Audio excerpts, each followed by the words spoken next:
Boa noite, quinta-feira, 2020. Estamos aqui para mais uma live. Hoje do Estomatopatologia para todos os clínicos. E eu convido todos vocês para nos acompanharem, que hoje o nosso assunto é interessantíssimo e nós temos um convidado surpresa, maravilhoso, diretamente dos Estados Unidos e que é um dos maiores experts em clareamento dental. Então, eu vou já chamar o meu amigo querido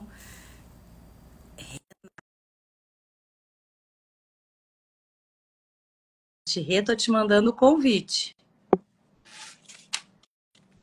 Sejam todos muito, muito bem-vindos. Oi, Vivan. Oi, pessoal. E aí, Manu, tudo bem? Aqui tá 40 graus. Aqui Tô com saudade de tá, ficar aí. aqui tá agora 7. Até que tá calor para essa época do ano. Tô com saudades de vocês. A gente tava há pouquinho tempo aí junto com vocês. Verdade. Que coisa boa tu tá aqui com a gente. Eu Ah, queria te agradecer. eu que Agradeço agradeço. muito, muito, muito. O pessoal tá chegando. Ó, o Ricardo falando oi também aí pra ti. Tem uma Olha, galera O Ricardo é uma personagem fantástica. É isso Abraço, aí. Ricardo. Saudade, hein? Quanto tempo? Coisa boa, né? É uma turminha boa, né, Rê, que ao longo da vida a gente foi conhecendo e podendo conviver. Vamos unindo as forças aí. Bom, pessoal, direto ao ponto, né? Direto ao ponto, nós estamos aqui, na minha opinião, na minha humilde opinião, com a pessoa que mais entende de clareamento deste mundo. O Renato Miotupalo, endodontista. Primeiro eu quero dizer assim, meu grande amigo, eu acho que acima de qualquer título, o que a gente mais tem na vida é isso, né? A gente poder contar um com o outro. Depois vem todas as titulações e toda a experiência dele. Sem dúvida, o Renato, eu lembro da gente pequenininho e ele já no pós-graduação a mil com clareamento. A vida dele é a endodontia, mas um foco muito no clareamento. E eu quero dizer para vocês que eu tive o privilégio de conviver com todo esse crescimento do Renato, mas principalmente de ouvir ele ano passado no Bridges North America, no Bridges Internacional, com um que é considerado, né, o Bruce Metz, que é considerado um dos papas do clareamento. E amigo, você é demais, você é muito generoso, você sabe muito. E ele Obrigado. só te elogiou. O Bruce, o Bruce só rasgava elogios para você. Então, muito obrigada por estar aqui com a gente para dividir o teu conhecimento. Não, eu que Rê, agradeço, Manu. não, nós que agradecemos. E o mais legal, além de tudo, ele pensa na polpa, né? Ele tem o lado do clareador, ele trabalha, ele hoje é do Clinical Affairs, uma das maiores empresas de odontologia do mundo e que tem, na minha opinião, um dos melhores clareadores do mundo. E trabalha com isso a vida inteira. Mas ele tem o olhar da endodontia. E hoje nós estamos aqui para falar dessa interação clareador com os tecidos. E eu quero que tu conte para eles o que tu sempre me cutuca e o que tu fez a gente fazer no meio da pandemia. Conta aí pro pessoal. Bom, primeiro, Manu, obrigado pela essa introdução. Nem sei se eu mereço essa introdução toda aí que você colocou.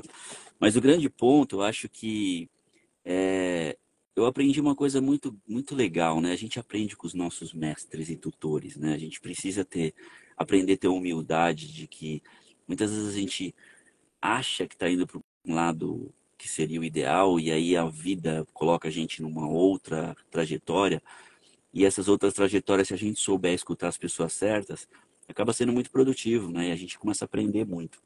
Então, na verdade, isso que eu estudei, a minha vida foi levada para esse lado, foi para estudar o impacto dos materiais no tecido vivo, né? Então, na verdade, exatamente para entender o que acontece nos tecidos. Porque a gente foca muito no resultado final, mas a gente não foca no trajeto até esse resultado final, né? Então, vou dar um exemplo besta aqui. Acho que todo mundo já fez dieta para emagrecer e perder peso, né? E a gente às vezes não consegue ter sucesso porque a gente foca no resultado final e não no trajeto para chegar no resultado final. Se você parar de comer, você vai emagrecer. Só que em algum momento você vai ter que comer, Verdade. né? E aí você vai engordar de novo. O ponto é como viver magro, e não como emagrecer. Uhum. Então, quando a gente começou, nesse momento, a estudar clareadores, a gente não focou no resultado final, se clareia ou não clareia, ou se clareia mais ou menos, né? A gente focou em como isso acontece e como manter esse resultado em um prazo um pouco mais longo, né? Então, a comparação é a mesma. E a gente estava num momento ali que só se estudava resultado final, né? E o Bruce Matz foi um nome muito, uma alegria muito grande ter essa aproximação com ele, porque se a gente voltar um pouco na história de quando o clareador se popularizou, né, foi em 89, onde o Van Haywood e o Heyman, eles publicaram a técnica caseira, né, de moldeirinha. Antes disso era muito tentativas, não existia uma técnica consolidada. E nessa época, o Bruce Mattis foi o nome que fez os clinical trials, que validou de uma forma científica, mas também focado no resultado, né? Então, e quando eu fui desafiado, eu gosto dessa palavra que você fala que você sempre é desafiada, né? Por ti e pelas Desafiado, os dois que me desafiam, que olha, que eu fui desafiado para estudar clareador, eu lembro que eu falei, clareador, eu quero estudar endo, né? E aí a minha sábia professora na época falou, mas quais são os receios que quando você vai conduzir um clareamento a gente tem? Falei, poxa, é verdade, em dente vivo é sensibilidade, em dente não vivo é reabsorção. E ela falou, tá vendo? As duas coisas são estudadas pela endodontia. Aí eu falei, é isso, né? A gente vai estudar o e tu impacto. já era apaixonado pela polpa, sempre gostou de estudar inflamação, que eu lembro sempre das tuas aulas e ligando o que está acontecendo com a polpa, com o que está no ambiente externo Né? dessa polpa, o que está chegando nela. Tu sempre foi uma pessoa muito biológica. E Dentro aí da endodontia, assim. foi nesse momento que eu caí de amores por você, que é uma Oh, patologista que manja tudo de tecido e polpa, né? ai, Então, eu acho que foi muito bom esse aprendizado. E não adianta, a gente tem sempre que perguntar coisas que a gente não sabe para quem a gente sabe. Por isso que eu te ligo todo dia, não é isso? e por isso que eu te ligo e te disse, pelo amor de Deus, tu entra nessa live, porque eu preciso de toda a tua bagagem da parte do clareamento, porque eu também gosto da polpa, gosto de estudar a resposta pulpar, a gente tem feito ao longo da nossa vida tanto trabalho junto já, né, Rê? Uhum. E uma das coisas que tu sempre me desafiou foi pensar tanto no tecido pulpar como no que nós estamos fazendo e o impacto que isso que está trazendo dentro dos procedimentos na boca, na saúde do paciente. E aí eu lembro que nós estávamos ali, pandemia, né? Foi quase comecinho da pandemia ali, tu me ligou e disse assim, Mano, nós precisamos conversar. Vira e mexe, vem um zoom, zoom, zoom. Pessoas que às vezes vêm falar, como a gente sabe, a internet é que ela é muito boa para muita coisa, mas também até para dissipar coisas que não são boas, né? E aí tu chegou para mim e disse assim, Manu, nós precisamos organizar o que tem de evidência de clareador e relação com câncer. É. Então, conta pra gente, e aí vamos depois destrinchar isso para o pessoal sair dessa live sabendo se é um mito ou se é uma verdade, se o clareador causa câncer ou não causa câncer, e onde que nós estamos em termos de evidência científica. Legal. Show. Na verdade, isso começou no início da pandemia, onde eu acho que todo mundo aqui conviveu com isso e percebeu que a pandemia deu voz para muita gente, né? Porque todo mundo entrava na mídia social e live para todo lado, e todo mundo tinha opinião para tudo, todo mundo queria demonstrar ou compartilhar seus melhores resultados, suas melhores ideias, suas melhores técnicas. O ponto é que muitas vezes quando a gente compartilha essas nossas experiências, né, a gente não sempre está suportado cientificamente. A experiência e a opinião, ela é importante, mas ela é a menor, né, menor peso no suporte científico, a gente pode dizer. E dois episódios foram marcantes para eu te fazer aquela ligação. O número um foi quando uma atriz da Globo, né, fez uma live, e essas mulheres são muito Oi? seguidas, e tinha muita gente, mas muita gente. E ela falou que ela tinha aprendido que para clarear dente, o ideal era fazer uma mistura de bicarbonato de sódio e limão. E aí, quando você mistura isso e bochecha, o dente ficaria claro e que a gente não precisaria ir no dentista. E nesse momento, alguém que estava na live falou assim: você está falando algo que você não conhece, se você quiser entender um pouquinho mais, conversa com e me tagueou. E aí, imagina como ficou meu Instagram, né? Um Bom, monte de gente, leigo, fazendo um Paulinha, monte de pergunta. Fazendo um monte de pergunta. E aí eu falei: não, gente. O pior é que o que pode acontecer? Né? Você entra com uma abrasividade, uma acidez gigantesca, você muda a ótica do esmalte e ele vai ficar temporariamente branco. E aí, quando você pega uma pessoa que não tem essa informação, ela vai falar: realmente funciona, não preciso ir no dentista. Então, esse foi um ponto que eu falei: opa, peraí, mas isso aí tem efeitos colaterais, isso tem efeitos secundários, isso não é clarear o dente. E aí também houve lives, na verdade, até de um patologista, que fez alguns estudos em laboratório, usando água oxigenada, né, em mucosa de ratos, de camundongos, acho que era camundongos, e mostrando que dava alteração, né, a oxidação gerava uma alteração celular por oxidação, e que isso, em dose escalada, poderia ser um risco de câncer de boca. Isso começou ser preocupante, porque é, será que isso é verdade? E talvez é um momento da gente conseguir entender o quanto é esse risco e o que isso poderia repercutir no dia a dia clínico. Foi aí que eu liguei para você e falei: mano, não, peraí, tá indo para um lado que a gente precisa entender a verdade. Porque uma coisa é eu achar, uma coisa é a experiência clínica mesmo depois de tantos anos, outra coisa é se tem suporte. claro. Então, aí vem os primeiros dados. Então, vamos levantar dados que ainda não científicos, mas que façam sentido. Será que o número de tumor de boca aumentou relativamente ou comparavelmente ao número de clareamentos que se aumentaram durante esses 30 anos, por exemplo? Principalmente, né, Rê? Porque o câncer de boca, o mais frequente é região posterior de língua, soalho e lábio, que é relacionado ao sol. Então, uma Uhum, das primeiras coisas que a gente para pensar é assim, o que está ali, né? O que está ficando, o que está parando ali. E gengiva é super raro, é mais raro. uhum, E começamos com mais clareamento, que é onde o clareador entra em contato mais, e uhum. temos mudança nisso, né? Ponto. E esse é um grande ponto, porque clareador, acho que todo mundo sabe, ele foi feito, desenhado e validado para ser aplicado sobre o esmalte. Ele não foi desenhado, indicado para ser aplicado sobre a gengiva, sobre a dentina, sobre a língua, sobre nada. E a gente sabe que a ação oxidativa acontece por contato. Dificilmente você vai ter uma ação à distância, né, Manu? Não. Concorda comigo? E outra, a gente tem a saliva, isso é uma das coisas que a gente, né, ficou discutindo, a gente tem a saliva que tem enzimas que neutralizam o próprio peróxido, né? Né? Então, assim, elocubrando muito quanto teria que ter, né, de clareador em termos de tempo de uso, de concentração, para ele ter realmente esse efeito. Mas isso era uma coisa que a E, em, gente con- é, e, levantava, em- né?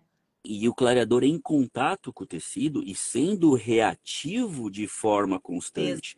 Porque o grande ponto para discutir também é que o clareador, gente, ele é um gel à base de peróxido, certo? Pode ser peróxido de hidrogênio, pode ser peróxido de carbamida, pode ser peróxido de ureia, pode ser perborato de sódio. São formulações que liberam radicais de oxigênio reativo. Esse oxigênio reativo, ele varia em termos de qual é a sua reatividade, baseado inclusive no pH do clareador. Então, diferentes pHs do clareador podem gerar e liberar diferentes radicais de oxigênio reativo, terminando diferentes reatividades. Por isso que mesmo a mesma formulação, tipo, eu comprei um peróxido de carbamida 10% da marca A, ou um peróxido de carbamida 10% da marca B, eles são diferentes, porque eles têm reatividades diferentes. E o grande ponto para a gente discutir é a reatividade é o fator, não é a Claro, concentração. claro. Porque o peróxido de hidrogênio, ele é um líquido, né? O peróxido de carbamida, ele é um sólido, que você solidifica para formar um líquido. Ambos têm que ser espessados para formar um gel, né? E o gel, o espessante, tem ação na liberação desse oxigênio, na sua reatividade, e o pH também. Então, dois clareadores com a mesma formulação, porém de marcas diferentes, têm performances completamente diferentes. Isso eu adoro quanto isso, Rê. Eu adoro, porque é uma das coisas, por exemplo, eu patologista, eu não tenho essa patoestomatologista, eu não tenho essa bagagem dessa composição, né? A gente tem um entendimento do peróxido. Só que uma coisa é o peróxido dentro desse gel, no ambiente que ele tá, com a reatividade que ele vai ter, do peróxido que eu ponho direto na célula. Exato. Tu entendeu? O Por isso peróxido que eu... tá direto na célula, ele causa dano de DNA. Mas, gente, completamente diferente do que ele tá ali naquele gel, na reação que ele tem dentro daquele gel e o tempo que ele dura ali, né? É a história da diferença do remédio e do veneno, né? Qual que é a diferença? A dose, né? Os dois podem nos salvar ou nos causar dano. E o peróxido de hidrogênio, ele pode desde ser um salvador, porque se a gente voltar um pouquinho na história, um médico alemão na década de 30 foi nomeado para prêmio Nobel porque ele preconizou infundir peróxido de hidrogênio a 0,6% direto no sangue de paciente para proteger contra tumores. A gente está falando na década de 30, o peróxido de hidrogênio sendo um protetor de câncer. Sim. E a gente também tem o mesmo peróxido de hidrogênio que é combustível de foguete, tem explosão espontânea, tem reatividade absurda, né? Então, como controlar a reatividade é o fator. Isso está relacionado à formulação, né? Sim. Então, quando naquele momento que eu cutuquei você e falei, mano, vamos fazer vamos levantar o que existe mesmo na literatura, o que tem de suporte. Se tiver, nós temos que analisar o que tem, né? E aí o teu time, foi o mérito do teu time, fizeram um trabalho lindo, né? E o que eles acharam, mano? Bom, o que eles descobriram? Então aí, pessoal, quando o Renato falou isso, eu disse, Rê, então vamos olhar, mas tu sabe que nós vamos publicar o que a gente encontrar. Ele, óbvio, que a gente faz ciência assim, né, Rê? Bom, primeira coisa é que, assim, a gente delineou um ensaio, né, uma revisão sistemática. Registramos no Próspero, seguimos toda a regra do Prisma, e amanhã essa revisão sistemática eu vou colocar, vai ser o nosso primeiro paper da sexta com evidência. Daí vocês vão ver, vai estar disponível para vocês verem, quem quiser também, PDF nos peça. O que a gente viu? Fazendo uma revisão sistemática, a gente seguindo todos os princípios, consultando bases de dados importantes e só trabalhos em inglês. A nossa seleção foi só trabalhos em inglês, mas que envolvessem o uso do clareador e que sempre tivesse um comparativo que era ter algum grupo não clareador. Né? Então, a pesquisa era desenhar os trabalhos que a gente ia buscar. E nós separamos em animais e ensaios clínicos. De uma forma bem resumida, tá, pessoal? Mas vale a pena vocês lerem com calma, porque ali a gente traz tabelas, explica tudo. Paty, me cobra que eu te mando. Quem quiser, deixa o e-mail que a gente manda amanhã o PDF. 5 trabalhos foram encontrados em modelos animais. Mas desses 5, 3 eles relatavam que tinha dano no DNA, que as células ali dos ratos, da onde eles depois coletavam material ali próximo da área que clareou, tinham dano no DNA. Bom, mas ter dano no DNA não significa que tem câncer, tá? O que eles viram? Que quem usava o ratinho que recebia um carcinógeno, ele desenvolvia câncer, com ou sem o clareador. Se tu pegasse um ratinho e não botasse o carcinógeno e botasse o clareador, ele não desenvolvia câncer. Ou seja, o clareador sozinho não causa câncer, tá? Fora todas as limitações que a gente tem dos trabalhos animais. Vamos para os clínicos, que eu acho que são os mais interessantes. A gente observou 8, se eu não me engano, foram 8 ensaios clínicos, tá? Desses 8 ensaios clínicos incluídos, gente, só 2 relataram algum dano de DNA. Quando a gente fala em dano de DNA, significa que pode vir a causar câncer, tá? Só que esses 2, eles viam esse dano, só que ninguém viu que formou lesão, que formou câncer, nada disso. O que eles viam esse dano? Agora eu preciso dizer para vocês, você fumou um cigarro, ele causa esse dano de DNA e não significa que vai ter o câncer.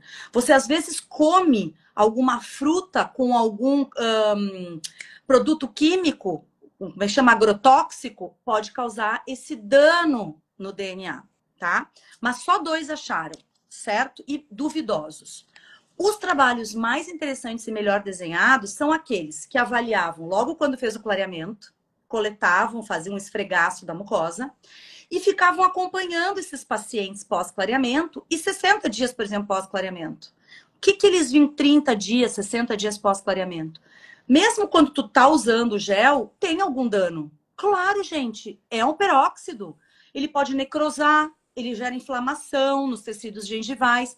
Uma ou outra célula pode sofrer esse dano, mas 30 dias depois a mucosa está normal. Não tinha mais dano. Não é um dano que ficou. Diferente de um dano que fica e que aí tu tem chance de desenvolver um câncer.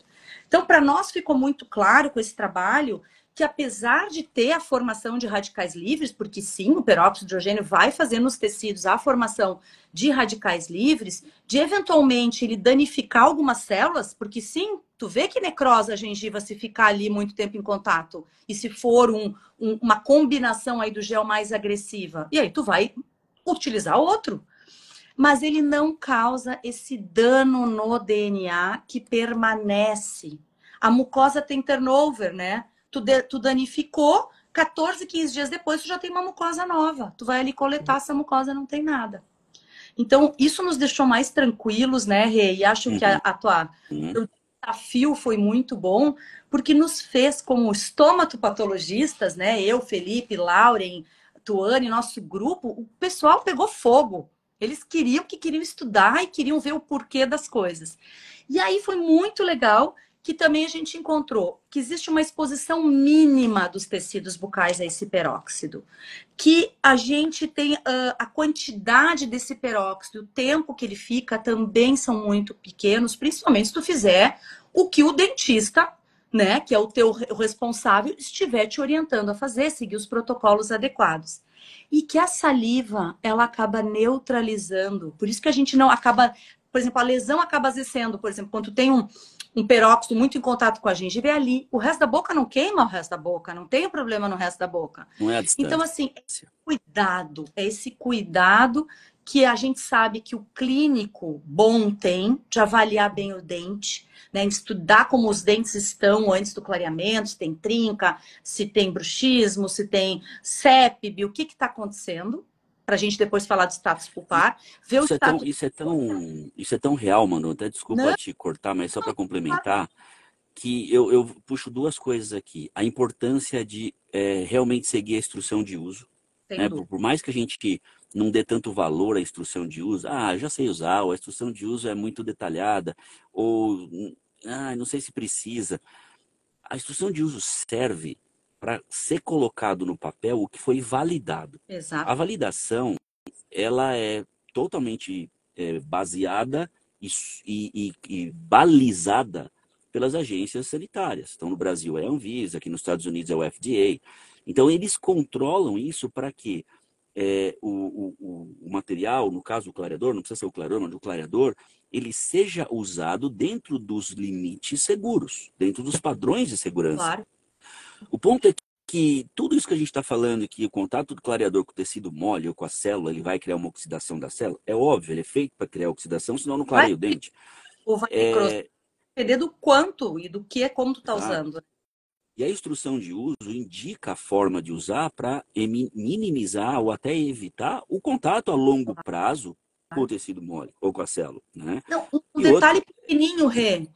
O povo enche a moldeira e eles mandam, um tracinho, um pontinho na parte X da moldeira. As pessoas enchem aquela moldeira para extravasar. Exato, exatamente. E sem, a gente pode depois entrar em sensibilidade, né? E sem entender que a sensibilidade é isso. Porque a gente tem um esmalte cervical tão fino que mesmo não entrando em contato com o tecido mole, estando em contato com o esmalte cervical e área de sulco, você aumenta o risco absurdamente da sensibilidade, né? É ali que tem a maior penetração de radical de oxigênio. Então, assim, até fiz um post na época que o post diz assim, clareador dentário não é peróxido de hidrogênio. Ou não é água oxigenada. Não lembro direito o que eu coloquei. Tu explicou isso para mim no nosso início da nossa conversa, Manô, tu precisa entender, porque eu disse, eu já botei em célula, ele muta a célula. Manô, aí tu fez exatamente essa chamada. Excelente. Exatamente, exatamente. Então, assim, é importante a gente entender que por mais que água oxigenada é peróxido de hidrogênio e clareador dentário é peróxido de hidrogênio, clareador dentário não é água oxigenada. Porque de a forma como você controla, regula, estabiliza você muda tudo. Uhum. Eu gosto de dar o exemplo da Coca, né? Eu falo assim, quem gosta de Coca aqui? Olha lá, ó. Eu faço a pergunta nas aulas. Eu falo, quem gosta de Coca? Muita gente levanta a mão. Coca Zero, Coca Diet, Coca que seja. Aí eu pergunto assim, imagina que você vai sair com seu marido, sua esposa, seu cônjuge, né? E vão celebrar uma data muito importante, vocês tomam 7 garrafas de vinho.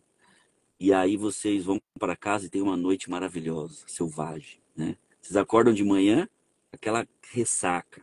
O que você quer quando você está de ressaca? Uma coca gelada, né? Aí você vai na geladeira e percebe que você tem uma lata. E aí você abre a lata.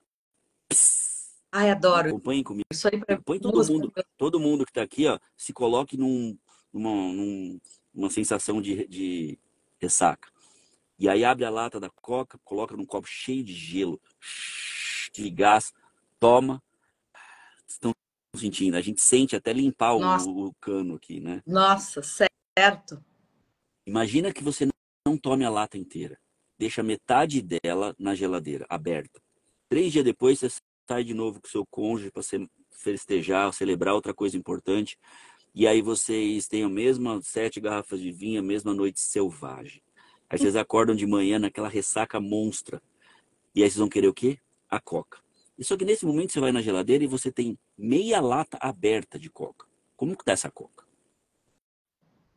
Horrível, sem Horrível. gás, né? Eu tomo igual. Imagina se eu sou capaz, você toma, né? Imagina se eu sou capaz de fabricar uma Coca que o gás nunca sai dela. E que toda vez que eu tomar, eu vou ter a mesma sensação de Coca, né? Quem compraria essa Coca? Todo mundo. Então eu faço a comparação. O clareador é isso. É como cada fabricante é capaz de manter esse oxigênio dentro do gel, ou gás dentro da Coca, e ele entregar no momento que você precisa. Ele entregar no momento do contato, ele no momento da ação. Tudo isso é estabilidade. A gente pode ter clareadores que são mais estáveis, quer dizer, liberam com menos velocidade. Outros que liberam com mais reatividade. Tudo brincando em formulação, em cadeia do peróxido, em pH, em Muito, tipo de adoro. polímero, né? Em tipo de polímero, em tipo de catalisador. Né? Então, Uhum. é tudo tão desenhado de uma forma tão mini, não é milimetricamente, mas tão precisamente desenhado que tudo que a gente precisa é seguir as instruções de uso. Senão Claro. você atrapalha tudo isso. Né? Uma outra coisa que eu vi muito, assim, quando começou mais a parte de clareamento caseiro, um uso também, as pessoas mandavam formular em fábricas, em farmácia de esquina, e saíam usando o tempo inteiro. Então, daqui um pouco, muita coisa também que acontece pode estar relacionada com mau uso, com formulações inadequadas, com peróxidos mal formulados, com clareadores, com... Olha, eu vou dar um exemplo para vocês. A gente aprendeu assim, né? Na faculdade, quando a gente estava na faculdade, começou a testar, a gente mandava manipular. Porque para a faculdade era mais barato do que comprar o pronto. E a gente queria também formular coisas diferentes para poder entender. E aí a gente começou a perceber que às vezes o 10% era mais reativo que o 15%. Não fazia muito sentido. Naquele momento a gente achou até que o nosso método estava errado. Foi aí, depois de um tempo, que a gente começou a entender e falou, peraí, tem coisa aqui. E aí que a gente começou a entender o que é a reatividade e que a reatividade não está associada à concentração. O mais concentrado não é necessariamente o mais reativo. E aí é o grande ponto. Então, foi como a gente começou a entender que quando a gente publicava artigo, eu tenho trabalho publicado que está errado. E tem gente referenciando e está errado. Hoje eu sei que está errado. Porque a gente fez comparativamente o hidrogênio com o carbamida. Então, naquele trabalho que está publicado como esse hidrogênio é diferente do carbamida, está errado. Porque como eles não têm a mesmo pH, o mesmo espessante, a mesma formulação, o que acontece?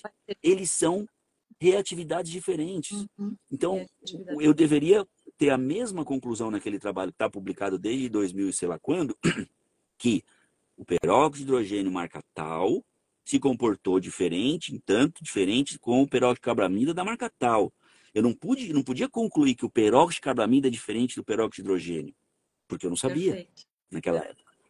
Então, Então é muito interessante isso para a gente poder entender que você pegar algo e fazer um entendimento que o peróxido de hidrogênio é carcinogênico, tem muita variante para a gente poder. É muito Muito. irresponsável E isso. não tá, a gente está lidando com pessoas, por exemplo, tem um dos trabalhos clínicos que ele mostra a diferença entre tinham dois grupos que utilizavam e o grupo fumante tinha mais micronúcleo, por exemplo, do que o não fumante, e ambos usando. A relação estava mais com o fumo, que é extremamente danoso, e muitos anos utilizando. Então, assim, tem que tomar muito cuidado com as coisas que a gente encontra aí na literatura.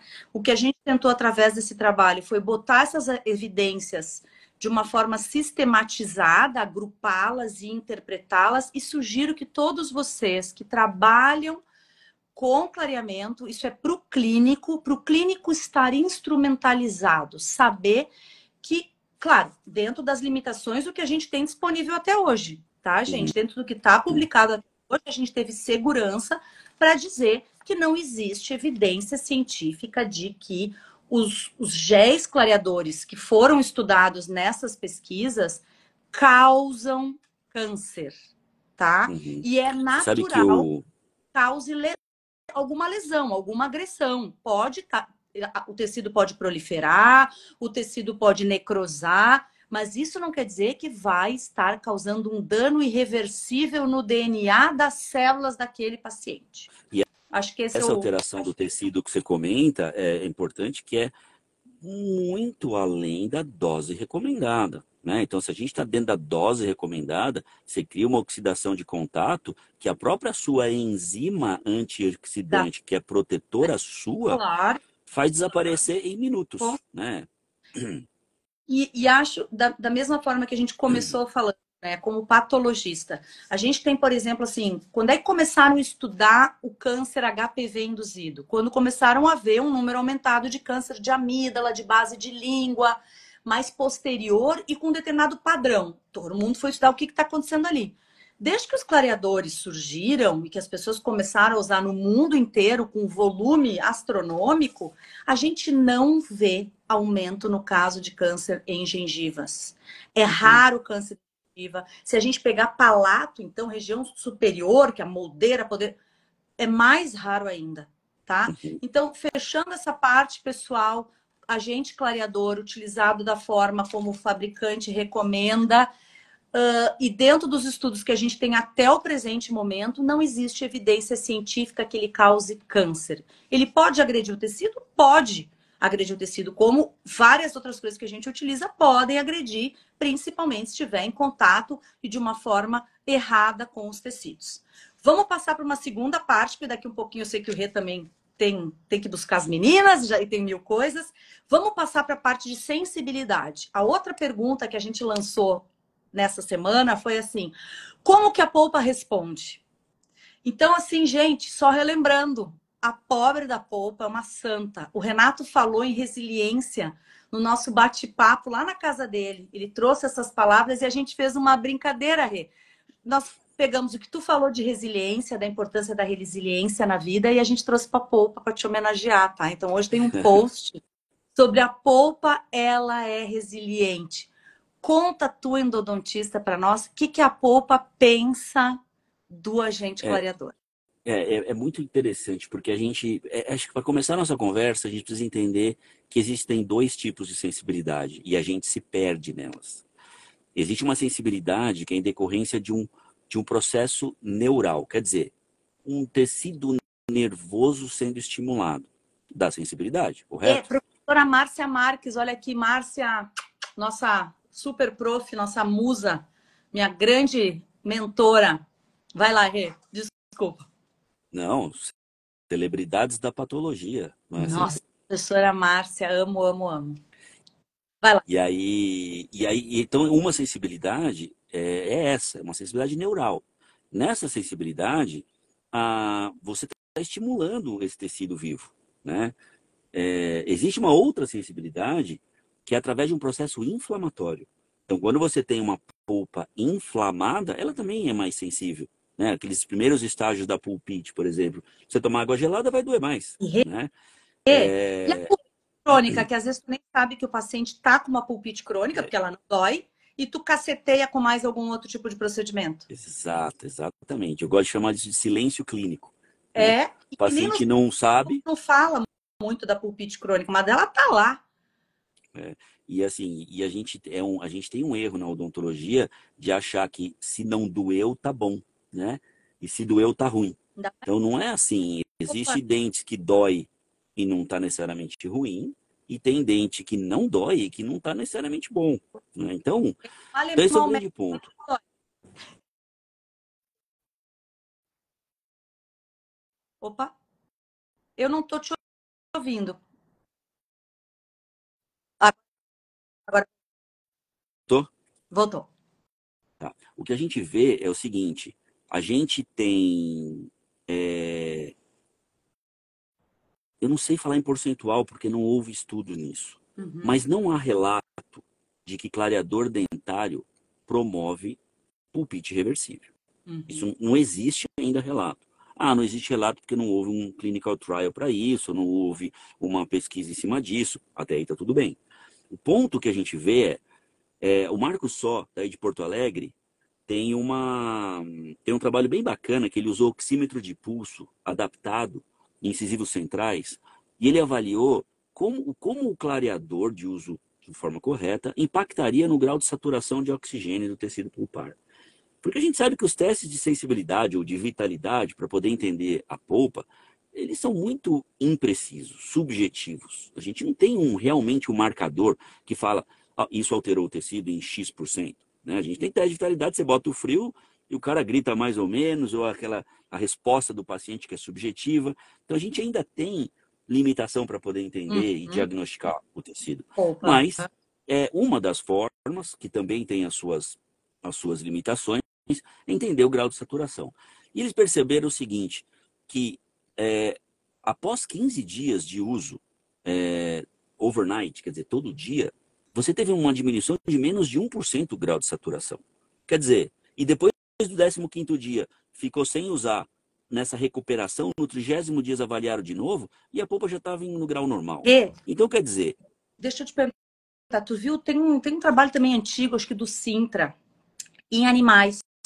Fez em rato, apesar de a gente saber as diferenças, mas o molar de rato já te dá algumas coisas. E ele mostra isso aí também. Só que ele consegue demonstrar histologicamente. E ele mostra assim que tu vai ter, dependendo da concentração dentro daqueles que ele trabalhou naquela época, aqueles géis clareadores, tempo de aplicação, tu vai tendo às vezes uma resposta progressiva, mas 60 dias depois, ele fez lá o procedimento clareador por vários dias, né? E ia depois eutanasiando ao longo do dia. Mas, se eu não me engano, foi 60 dias depois, quando terminou o clareador, 30 dias depois, que eram 20 de tratamento de clareador, e 30 dias depois que terminou o tratamento com clareador. As polpas estavam todas normais, todas. Então, claro que pode ter uma reação, né? exato. Mas é uma coisa Mas transitória. é isso que eu queria, isso que eu queria chegar exatamente, você está certa. Tudo isso faz sentido de não ter um efeito colateral a longo prazo se você está aplicando num tecido normal. Claro. Agora, se você está aplicando num tecido não normal, muda o cenário. É. Esse é o ponto. Ninguém pergunta, você está normal? É. Ninguém Hoje faz o teste para poder post entender. O PV fez um post hoje super interessante, trazendo justamente isso, da avaliação. Todo mundo quer clarear. O paciente chega querendo clarear, clarear, clarear. E o dentista querendo vender, vender, vender, né? Mas assim, não param para analisar. Tem trinca. Já tinha um bruxismo, que é uma outro tipo de polpa. O resultado também pode ser diferente, dependendo do quanto tu tem ali de dentina reacional ali, de túbulos fechados. Mas pensando em dor, quando tu tá olhando para aquele esmalte cervical, quer dizer, a gente A só com o clareador. gente não faz diagnóstico. Todo mundo usa a Exato. técnica do seja o que Deus quiser. Dá o clareador para o paciente e seja o que Deus quiser. Né? E A aí muito fica torcendo para ele não doer. E se o paciente tem sensibilidade, acho melhor eu trocar a marca. Que a culpa é da marca. o A problema é da culpa não é marca. da marca, a culpa é nossa. Que Claro. não fomos capazes de fazer um bom diagnóstico para poder desenhar um bom plano de tratamento. E vai Ninguém. utilizar algo antes. de tu trabalhar a parte neural antes, num paciente que tem mais risco, de tu fazer o clareador e fazer um dessensibilizante depois. Então vamos lá, gente. A gente precisa fazer um bom diagnóstico do tecido mole e do tecido duro. O diagnóstico de tecido mole é para entender se as polpas estão normais. Porque se elas não estão normais, a gente tem que deixá-las em condição normal antes de estimulá-la. Aí você fala, puta, mas aí como é que chama? Esqueci a palavra, que é utopia. Não é utopia. A gente precisa entender. Ou E não adianta fazer teste de ou vitalidade nenhuma. Você tem que entender o padrão do paciente. E quem daqueles dentes foge do padrão normal do paciente está diferente. E aí cabe um estudo um pouco mais aprimorado para falar, puta, ele está diferente porque ele está com interferência na desoclusão em cima desse pré-molar, por exemplo. Ou ele está diferente porque ele está com uma infiltração que eu não vi. Ou ele tem uma cara interproximal que eu não vi. Ou ele tem né? Então, um esmalte mais fino, quer dizer que vai passar esse peróxido com muito mais facilidade, chegar lá na polpa uma quantidade diferente, exato. enfim. E aí que vai chegar. E aí o diagnóstico de tecido duro, que é analisar as áreas dos esmaltes. Porque, de novo, o clareador foi desenhado para o esmalte. E a gente tem área cervical com lesão não cariosa. Tá aí, né? Você falou do PV, ele já mostrou que quase na totalidade dos seres humanos tem. Então, fazendo um bom diagnóstico do tecido mole e um bom diagnóstico do tecido duro, a gente começa a ter uma palavra que chama previsibilidade. Entendeu? Porque imagina, você chegar para o paciente perceber que ele tem uma não normalidade no lado superior direito, e você falar para ele, olha, provavelmente você vai ter sensibilidade no lado superior direito. E se você tiver, nós vamos fazer assim, assim, assim. A sensibilidade não vai ser mais um demônio. Claro. Você vai entender, você vai diagnosticar. Então, a sensibilidade pós-clareamento, resumindo, número 1, é falta de diagnóstico. Número 2, não há provas hoje que o clareador altera a polpa normal ao ponto dela se tornar permanentemente danificada. 3. Perfeito. A grande esmagadora maioria das sensibilidades no clareamento está relacionada a processos estimulados, não instalados por alteração pulpar. Então, é uma sensibilidade por processo neural, onde túbulo exposto está entrando em contato com o gel, que este desorganiza fluido tubular, estimulando de forma neural tecido vital. E por que a sensibilidade na cervical é mais intensa? Porque a área mais próxima do tecido, é o lugar mais fino, é o lugar mais exposto, e é onde o esmalte, mesmo que sadio, é mais permeável. Claro. Né? A gente mediu isso. Claro. Né? Então, de uma forma geral, sensibilidade de clareador é fácil resolver. Claro. Primeiro, bom diagnóstico. Segundo, proteger essas áreas. Terceiro, como o gel libera oxigênio que ele vai de forma multidirecional, não aplica gel na área cervical. Se aplicar na área centro-incisal, ele vai clarear o dente como um todo, de forma homogênea, e você vai diminuir muito o risco de sensibilidade. E terceiro, escolham géis estáveis e com alta viscosidade, para que esse evite que entre em sulco gengival e aumente o risco de sensibilidade. Basicamente é isso. E se a polpa, se você diagnosticou que aquela polpa estava ok antes, por mais que tenha um processo inflamatório ali, vá além só do estímulo neural tem, o que a gente tem de evidência até o momento é que vai ser reversível. Então, fazendo bom diagnóstico, utilizando agentes clareadores bons, estáveis, bem indicados, fazendo o que o dentista falou, né? E falou de forma correta, seguindo o protocolo. Tu sabe, Rê, que eu assisti um podcast que eu adorei, depois até te recomendo, que as gurias foram ótimas, lá do Odontocast, da Mônica Spiegel, minha amiga, que eu adoro e participo, fiz já 2 com ela, das gurias aqui de Porto Alegre, da Thaís e da Maria Carolina, que são pessoas elas são joias. Fantásticas, as gurias. E foi ótimo, eu escutei de novo ele hoje, porque eu sabia que a gente ia ter a live, e eu não faço clareamento, gente, eu sou estomatopatologista. Eu gosto de estudar polpa, mas eu nunca fiz uma endo depois que eu me formei. Então eu não vou falar dessa parte técnica, não é minha praia. Eu tô aqui fazendo a parceria justamente pra gente somar. E umas coisas que elas falaram que eu achei tão impactante, a Mônica, como odontopediatra, falou assim, ó, gente, eu trabalho pro meu paciente ser cárie zero. Só que aí ele chega para fazer um tratamento clareador e daqui a um pouco ele tem outras coisas, ele não tem cárie, mas ele vai ter sensibilidade porque ele tem a CEPIB, por exemplo. Ou, pior ainda, o meu paciente que eu trabalhei para ele ser cárie zero, aquilo me chocou. Foi lá e quis facetar os dentes inteiros com outro dentista. Então a gente está chegando num momento, né, gente, da nossa vida profissional que a gente realmente precisa mudar um pouco a nossa mentalidade e preservar estruturas. E para isso, no caso do clareamento, o diagnóstico é fundamental. A Márcia comentou aqui também do uso do laser. Sem dúvida, Márcia, a fotobiomodulação e o laser de alta, a gente vai estar trabalhando tanto na parte neural, com a fotobiomodulação, na parte inflamatória, e mesmo o laser de alta fazendo a obliteração. Então, a gente pode fazer a dessensibilização mais obliteradora, né? Também com laser. É isso aí, tem muita coisa no mercado, né, que a gente pode estar utilizando. Tem uma pessoa falando, eu utilizo tudo da Ultradent. É verdade, na Ultradent tem vários produtos que tu pode trabalhar antes, durante o clareador e pós-clareador, né? Legal. É isso aí, mano. Que show.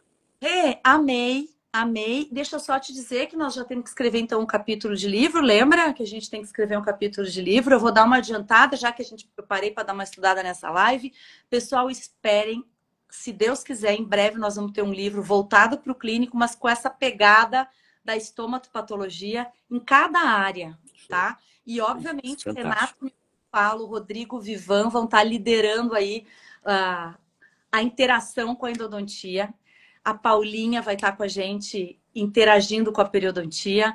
Márcia, que coisa boa. Eu vi a Márcia, ela ficou até arrepiada. Eu vi a minha mentora aí. Eu aprendi a escrever trabalho científico com ela. Ela me ensinou. Senta e escreve um artigo assim, assim, assim, assim, assim. E é muito bom a gente saber que ela está aí nos dando suporte, apoio sempre. E Rê, I love you so much. Eu que te agradeço por tudo. Um prazer.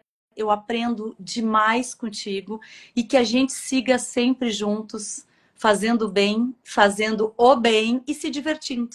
Isso mesmo. Parabéns pela essa tua iniciativa, viu? Fantástico.